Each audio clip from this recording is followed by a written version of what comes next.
बिस्मिल्लाहिर्रहमानिर्रहीम। अस्सलामु अलैकुम माय डियर स्टूडेंट्स। लेक्चर का आगाज़ करते हैं निहायत खूबसूरत दुआ के साथ, रब्बे ज़िदनी इल्मा। My dear students, I am your biology teacher Shahzad Waheed and today we want to discuss another very important topic of chapter number 6. It is regarding the classification of the bacteria. My dear students, classification can be done on different bases. On the basis of morphology, on the basis of mode of nutrition, on the basis of biochemical properties, and finally the genetic features. Morphology का मतलब ये होता है my dear students कि organism की appearance कैसी है, organism की अपीयरेंस कैसी है, राइट। इससे मुराद मेरे पास ये होती है कि वेदर ये बॉल लाइक है, रॉट लाइक है, स्प्रिंग लाइक है, कॉमा शेप है, ये भी classification. Similarly we can also classify bacteria on the basis of their nutrition, whether they are free living, they are parasite, they are symbiont, or they are commensals. If they are autotroph, whether they are chemototroph or photoautotroph. So there is a huge diversity in the terms of classification on the basis of nutrition. Nutrition का मतलब है कि अपनी food कैसे बनाते हैं. Then what is meant by biochemical properties? इससे बाद मेरे पास ये है कि इन ऑर्गेनिज्म की सेल वॉल किस तरह की है, इन ऑर्गेनिज्म की सेल मेम्ब्रेन किस तरह की है। अगर हम इसको किसी केमिकल से टेस्ट करें तो how they behave, for example gram positive bacteria का behaviour in the terms of obtaining colour is different from the behaviour of gram negative bacteria. तो इस लिहाज से बायोकेमिकल प्रॉपर्टीज भी एक डिफरेंट वे है to classify the organism. And then finally genetic features, मिसाल के तौर पे बहुत से बैक्टीरिया ऐसे होते हैं जो किसी एंटीबायोटिक से रेजिस्टेंस शो करते हैं और कुछ रेजिस्टेंस शो नहीं करते। बहुत से ऑर्गेनिजम्स हैं कि जिनके पास ये फीचर है कि वो हाई टेम्परेचर पे रह सकते हैं, दूसरे नहीं रह सकते। तो डिफरेंट जेनेटिक फीचर्स की बेस के ऊपर भी we can classify the bacteria. तो ये 4-5 डिफरेंट बेसिस हैं क्लासिफिकेशन की, लेकिन हमारी बुक में यहाँ पे हम देखने वाले हैं कि हमने बैक्टीरिया को डिफरेंट चीज़ों को कंसिडर करते हुए 5 ग्रुप्स में डिवाइड कर दिया है। उनमें से पहले हैं प्रोटियोबैक्टीरिया, यानी कि ये ऐसे बैक्टीरिया हैं कि जिनके पास कोई स्पेसिफिक किस्म की प्रोटीन प्रेजेंट होती है, उन्हें हम लोगों ने प्रोटियोबैक्टीरिया का नाम दिया है। अगर मैं उनको बायोकेमिकल बेस पे क्लासीफाई करूं तो they are basically gram negative bacteria, right. They can be phototroph, they can be chemotroph, they can be aerobes, they can be anaerobes. It means कि इनके अंदर न्यूट्रिशनल बेस के ऊपर तो बहुत ज़्यादा डाइवर्सिटी पाई जाती है, लेकिन इस स्पेसिफिक प्रोटीन की बुनियाद पर ये एक ही ग्रुप में प्लेस्ड हैं और हम लोगों ने इनको 5 डिफरेंट ग्रुप्स में डिवाइड किया है। उसको जाहिर है हम लोग next part of the board में स्टडी करेंगे। लेकिन what are the 4 other groups? Other groups are chlamydias, ये ग्रुप ऑफ पैरासाइट्स है, right. Then the next group is spirochete. जब हम इसको बायोकेमिकल टेस्ट की बुनियाद पर क्लासीफाई कर रहे थे तो मुझे ये पता चला कि ना तो ये बहुत अच्छे तरीके से स्टेन होते हैं ग्राम नेगेटिव टेक्निक से और ना ही ग्राम पॉजिटिव टेक्निक से। तो हम लोगों ने इस बेस पे इसको एक अलग ग्रुप बना दिया और जब हम इसको स्टेन करना चाहते हैं तो सेफारीन इसके लिए एक बेस्ट स्टेन होता है, right. Then the Gram positive bacteria, ये किस पे क्लासीफाई किया गया है? ये on the basis of their biochemical properties and genetic feature की बेस पे इसको क्लासीफाई किया गया है। And the finally the cyanobacteria, ये बिल्कुल ही एक एंटायरली डिफरेंट ग्रुप है और इस पर्टिकुलर ग्रुप को डिस्कस करने के लिए हमने एक पूरा सेपरेट लेक्चर आप लोगों के लिए अरेंज किया है। लिहाजा आज हम इस पर्टिकुलर 5th ग्रुप को बहुत डिटेल से डिस्कस नहीं करेंगे। What are the basic groups of this particular proteobacteria? To understand this thing we have to go to the next part of the board. Yes, my dear students, now we want to discuss the very first group of the bacteria that is called as a proteobacteria. Proteobacteria को हम लोगों ने further 5 groups में divide कर दिया है और हम लोगों ने प्रोटीन की टाइप की बेस पर उनके 5 ग्रुप्स कैसे बनाए हैं, जिनमें अल्फा टाइप प्रोटीन है उन्हें हम बोलते हैं अल्फा प्रोटियोबैक्टीरिया एंड बीटा टाइप में beta प्रोटियोबैक्टीरिया gamma proteobacteria, delta proteobacteria and then epsilon proteobacteria. तो ये मेरे पास ये मेरे पास 5 ग्रुप्स बन गए हैं. तो इन पांचों ग्रुप्स को हम वन बाय वन डिस्कस करते हैं. Very first group is called as alpha proteobacteria. हमारी ख्वाहिश ये है कि हम आपकी बुक के ज़्यादा क्लोज ही रहें, ज़्यादा दूर ना मूव करें. तो जो पहली इंफॉर्मेशन आपकी बुक में गिवन है वो ये है कि they are associated with eukaryotic cells, यानी कि इनका ताल्लुक ज़्यादा तौर पे साथ मिलके रहने में है. किसके? यूकैरियोटिक ऑर्गेनिज्म के. और जाहिर है जब मिलके साथ रहेंगे तो डिफरेंट टाइप्स ऑफ एसोसिएशन हो सकती हैं. It may be commensal, it may be symbiont, it may be the mutualist. तो ये शो कर रहे हैं यहाँ पे symbiotic association, mutual beneficial relationship. और आमतौर पर ये फैमिली लेगिमिनोजी के साथ डेवलप करते हैं अपनी सिम्बियोटिक एसोसिएशन, और ये नाइट्रोजन फिक्स करने में रोल प्ले करते हैं. इसकी बेस्ट एग्जांपल जो है वो राइजोबियम बैक्टीरियम है. Then next type is beta proteobacteria. They are rich in beta proteins और they are very very diverse group in the terms of nutrition. जैसे मैंने बोला इस पे बहुत कुछ कहा जा सकता है, लेकिन जाहिर है हमने कोशिश करनी है आपकी बुक के बहुत पास रहने की. तो इनका जो बेसिक फंक्शन क्या होता है कि ये रिसाइकलिंग ऑफ नाइट्रोजन में बहुत अहम रोल प्ले करते हैं. It means they are very very important on the basis of what their role in ecology. ये कर क्या रहे हैं कि ये ऑक्सीडाइज करते हैं एमोनियम आयंस को. तो जब ये एमोनियम आयंस ऑक्सीडाइज करेंगे तो उसके रिजल्ट में ये क्या प्रोड्यूस करते हैं? नाइट्राइट्स. और ये जो नाइट्राइट्स है ये उनका वेस्ट है, लेकिन इकोसिस्टम के लिए और दूसरे प्लांट्स के लिए it is a very very useful thing, right? Now we want to move to the third group that is called as the gamma proteobacteria. These proteobacteria, they can be free living and they can be pathogen. बाहर जहां भी हैं ये बहुत कामयाब group है. और इस ग्रुप की देखा जाए तो अगर ये फ्री लिविंग है तो they obtain energy by the oxidation of H2S and never H2O. Never H2O, right? They always oxidize H2S. Funny case में H2S react, H2S is basically being oxidized in the presence of CO2, while in this case H2S is oxidized in the presence of oxygen. These are two different things. इसके result में carbohydrate produce होते हैं और इस वाले case में sulphur release होती है. ये दो डिफरेंट अप्रोचेज हैं, लेकिन ये दोनों के दोनों अप्रोचेज कौन इस्तेमाल करते हैं? गैमा प्रोटियोबैक्टीरिया. दूसरा केस क्या था कि दे मे बी द पैथोजेंस. आप इन पर्टिकुलर डायग्राम्स को देखें तो आपको नजर आ रहा है first one is the Salmonella. ये आपको पता है ये टाइफाइड कॉजिंग एजेंट है. देन यर्सीनिया, आप लोग पढ़ेंगे आगे चल के कि ये जो हमारे पास यर्सीनिया है it was very very important, you can say bacteria around 14 something, यानी कि हम 15वीं सदी की बात कर रहे हैं.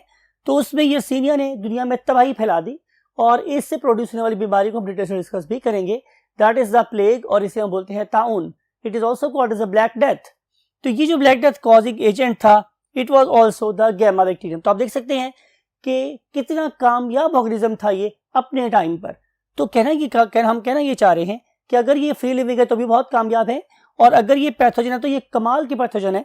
For example another disease is Vibrio cholerae. ये another disease is cholera and its causative agent is Vibrio cholerae and then is a Klebsiella. ये सारे के सारे बड़े ही स्ट्रॉन्ग किस्म के पैथोजन हैं. तो जिन ऑर्गेनिज्म के पास ये प्रोटीन पाई जाती है they may be free living और they may be the parasite. Now we want to discuss next thing that is called as the delta proteobacteria. ये जो बैक्टीरिया है ये भी बहुत यूनिक फीचर के मालिक हैं. ये बेसिकली हमारी सॉइल में रहते हैं और हमारी सॉइल में when they are you can say living happily they don't bother to have some preventive measures. लेकिन जब वहां पे फूड खत्म हो जाते हैं या वाटर खत्म हो जाता है तो फिर ये एक बड़ा यूनिक सा बिहेवियर शो करते हैं और दे एग्रीगेट, वो आपस में मिल जाते हैं and they make some unique fruiting bodies. Right, look at this particular image, आपको नजर आ रहा है. तो इन फ्रूटिंग बॉडीज का काम ये होता है कि ये एनवायरमेंट के अंदर स्पेसिफिक किस्म के रिलीज करें मिक्सोस्पोर्स. राइट, और ये जो मिक्सोस्पोर्स हैं ये अनफेवरेबल कंडीशंस को ओवरकम करने में हेल्प करेंगे, और जब कंडीशंस दोबारा से ठीक होंगी तो मिक्सोस्पोर्स ब्रेक होंगे और यहां से दोबारा से बैक्टीरियल लाइफ स्टार्ट हो जाएगी. राइट, और इनकी जो एग्जांपल है हमारे पास वो भी बड़ी डिफरेंट सी है. फॉर एग्जांपल डी सल्फोजीनस है. तो डी सल्फोजीनस के विब्रियोस और डी सल्फोबैक्टर, ये दो ऐसे ग्रुप्स हैं कि जो बड़े यूनिक हैं और वो ये वाली फ्रूटिंग बॉडीज प्रोड्यूस करते हैं from this particular group called as a delta प्रोटियोबैक्टीरिया।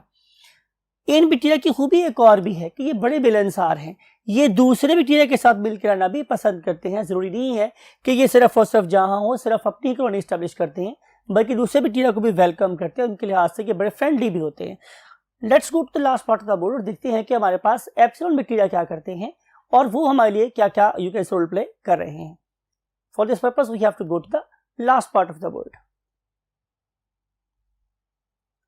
Yes my dear students, हम बात करेंगे फिफ्थ ग्रुप की, that is called as epsilon bacteria. इनके बारे में सबसे बुरी बात या इनके लिहाज से बहुत अच्छी बात करनी चाहिए कि they are very very excellent opportunistic parasite, यानी कि जब भी किसी बंदे का इम्यून सिस्टम जरा सा भी डाउन होगा या इम्पेयर्ड होगा तो ये फौरन उस बंदे के ऊपर अटैक कर देंगे। तो ऐसे पैरासाइट्स को हम लोग अपॉर्चुनिस्टिक पैरासाइट का नाम देते हैं। लेकिन जरूरी नहीं है कि ये एक वीक इम्यून सिस्टम में काम के, इनके बहुत सारे जो ग्रुप्स हैं वो बड़े स्ट्रॉन्ग किस्म के पैथोजेंस हैं और दे कैन कॉज डिजीजेस, ये डिजीज भी कॉज कर सकते हैं। इसकी जो दो मेन जीनस हैं वो क्या क्या है, हेलिकोबैक्टर एंड कैम्पाइलोबैक्टर। इनकी इस जीनस से बिलोंग करने वाले जो बैक्टीरिया हैं they are very very strong pathogens, right. और इम्पॉर्टेंट बात यह है कि इस पर्टिकुलर ग्रुप के अंदर एक और बड़ी प्रॉपर्टी वो ये है कि they are extremophiles. Whenever we say extremophiles, इसका मतलब है कि वो एक एक्सट्रीम एनवायरनमेंट में रहना पसंद करते हैं। और इसकी बेस्ट एग्जांपल हाइड्रोथर्मल वेंट्स से करीब पाए जाने वाले वो बैक्टीरिया हैं कि जिन्हें हम लोग थर्मोफाइल्स का नाम देते हैं। इनकी सबसे बड़ी खूबी हमारे पास है कि इन बैक्टीरिया ने हमारी बायोलॉजी में, हमारी जेनेटिक इंजीनियरिंग में, हमारी बायोटेक्नोलॉजी में हमारी बहुत हेल्प की है और हमें वो एंजाइम दिया है कि जिसकी वजह से हम लोग बहुत से यूकैरियोटिक और प्रोकैरियोटिक बायोकेमिकल रिएक्शंस को बॉडी के बाहर करवाने में कामयाब हुए हैं in the test tube, right. तो we should you can say also consider there this very very important and unique contribution to the biology और biochemistry. Now we want to discuss the second group of the bacteria, that is called as Chlamydias. और जो Chlamydias है basically they are gram negative bacteria and they are very excellent parasites and they cause very very devastating diseases. For example, lymphogranuloma.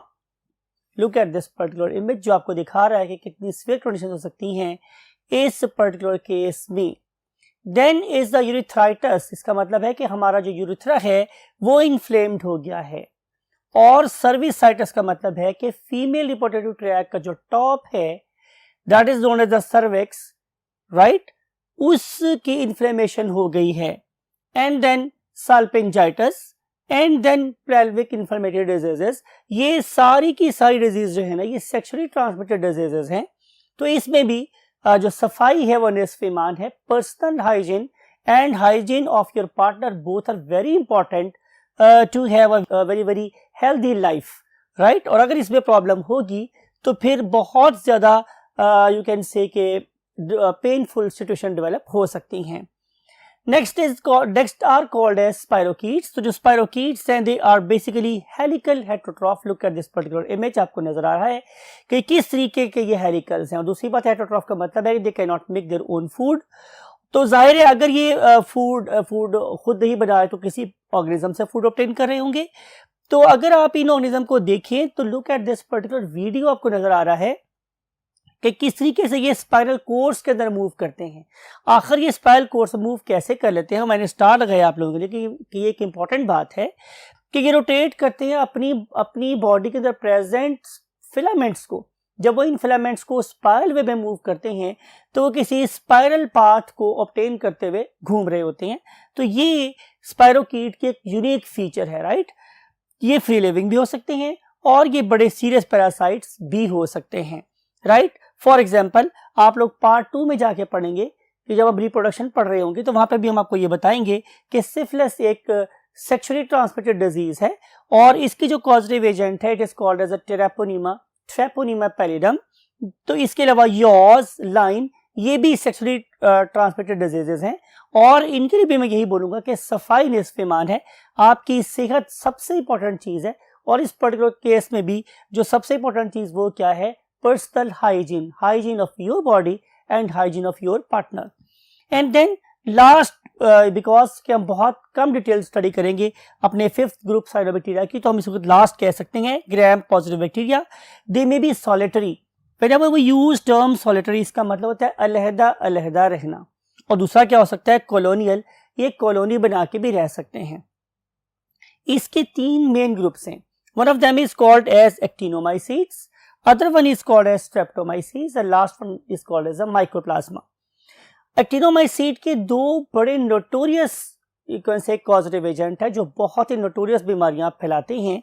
One of them is called as TB, also known as tuberculosis, other one is called as a leprosy, जिसे हम जजाम कहते हैं। तो ये दोनों की दोनों diseases जो है ना, ये बहुत ज़्यादा खतरनाक है।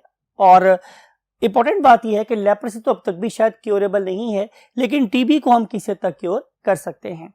अगली बात यह है कि ज़रूरी नहीं है कि इस ग्रुप के सारे मेंबर ही डिजीज कॉज करते हैं, और में से बहुत सारे जो हैं वो फ्री लिविंग हैं और हमारे सॉइल के एक्सीलेंट डिकम्पोजर्स होते हैं। अगर हम बात करते हैं स्ट्रेप्टोमाइसिस का, तो उसका हम एक बहुत इंपॉर्टेंट फायदा ये है कि इस ग्रुप से हमें एक बहुत ही इंपॉर्टेंट एंटीबायोटिक ऑब्टेन होती है, that is called as streptomycin, right.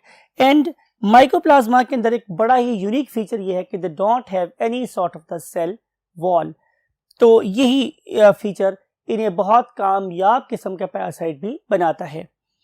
हम थोड़ी सी बातें करेंगे साइनोबैक्टीरिया की, बिकॉज के साइनोबैक्टीरिया के ऊपर हमने पूरा एक सेपरेट लेक्चर रखा हुआ है, लेकिन कुछ बातें ऐसी हैं जो मैं यहाँ डिस्कस करना चाहता हूँ आप लोगों के साथ कि इन बैक्टीरिया को देखा जाए तो ये नॉर्मली एक यू कैन से फिलामेंट्स सा बना के रहते हैं, और इसके अंदर इसके ऊपर एक शीट प्रेजेंट होती है, और उस पर्टिकुलर शीट के अंदर डे टाइम ऑक्सीजन भर जाती है, और उस ऑक्सीजन की वजह से ये वाटर की सरफेस के ऊपर ग्लाइड करते रहते हैं। तो उनकी जो डिस्प्ले है it is very very important one. फिर इंपॉर्टेंट बात ये हमारे स्टूडेंट्स के इनका जो रूल है during the course of evolution, in the origin of life, in the beginning of life, ये बहुत वाइटल था। बिकॉज कि जो आपको पता है कि हमारी ज़मीन के इब्तदाई कंडीशंस में there was a deficiency of oxygen, यानी कि आप देख सकते हैं मैंने यहाँ पे लिखा हुआ है कि मेरे पास सिर्फ 1% ऑक्सीजन थी। फिर इस यहाँ पे प्रोड्यूस हुए ये वाले बैक्टीरिया जिन्हें हम लोग क्या बोलते हैं, ऑक्सीजन प्रोड्यूसिंग बैक्टीरिया। इन बैक्टीरिया ने उस पर्टिकुलर कंडीशन में कि जब ऑक्सीजन का यूजर कोई नहीं था, ऑक्सीजन का बिल्डअप किया, ऑक्सीजन को बिल्ड किया। मैं फिर बात कर रहा हूं, जब ऑक्सीजन का कंज्यूमर नहीं था तो इन्होंने ऑक्सीजन को ऐसा ऐसा बिल्ड करना शुरू किया हमारे एनवायरनमेंट में, यहां तक कि ऑक्सीजन 1% से 21% तक बढ़ गई। तो इतनी ज्यादा ऑक्सीजन के अंदर फायदा किसको हुआ, इनको तो जाहिर है इनको तो हुआ ही, लेकिन इंपॉर्टेंट बात यह है कि इन्होंने वो कंडीशंस प्रोवाइड की कि जिनके अंदर फिर डिफरेंट किस्म के एरोबिक ऑटोट्रॉफ्स ग्रो कर सकते थे, राइट। फिर हम आगे चलते हैं एक और इंपॉर्टेंट फीचर की तरफ। वो क्या है कि ये जो बैक्टीरिया है ये ओजोन फिल्टर को बनाने में भी कामयाब हुए। शायद इस ओजोन फिल्टर की प्रेजेंस की वजह से ही सन की बहुत हार्मफुल रेडिएशन हमारे तक नहीं पहुंच रही थी, और जो बहुत से ऑर्गेनिजम्स हैं वो बड़े सक्सेसफुली, बड़े अच्छे एनवायरनमेंट में, बड़े सुकून से यहाँ पे क्या कर सकते थे, रह भी सकते थे, अपने डीएनए को, अपनी सेल्स के एंजाइम सिस्टम को डैमेज होने से बचा सकते थे, और यहाँ पे प्रोलिफरेट कर सकते थे, अपने नंबर को इंक्रीज कर सकते थे। और आखिरी बात हमारे पास ये है कि इसकी जो बेस्ट एग्जांपल है वो एक नाइट्रोजन फिक्सिंग बैक्टीरिया है, that is called as a nostoc. आप लोगों से जाते जाते आप लोगों की नजर ये वही तस्वीर जिसमें आप लोग डिफरेंट किस्म के यू कैन से साइनोबैक्टीरिया को देख सकते हैं। हमेशा लेक्चर के एंड पे आप लोगों के लिए हमेशा यही दुआ करता हूँ माय डियर स्टूडेंट्स कि अल्लाह ताला आप लोगों की बहुत मदद करे, और इस पर्टिकुलर नॉलेज को आप उन वाइटल मार्क्स को स्कोर करने में, इस्तेमाल करने में कामयाब हो जो आप लोगों को एक बहुत अच्छा डॉक्टर बनाए, जो इंसानियत के लिए बहुत फ़ायदेमंद साबित हो। आई वॉन्ट टू से यू अल्लाह हाफिज़।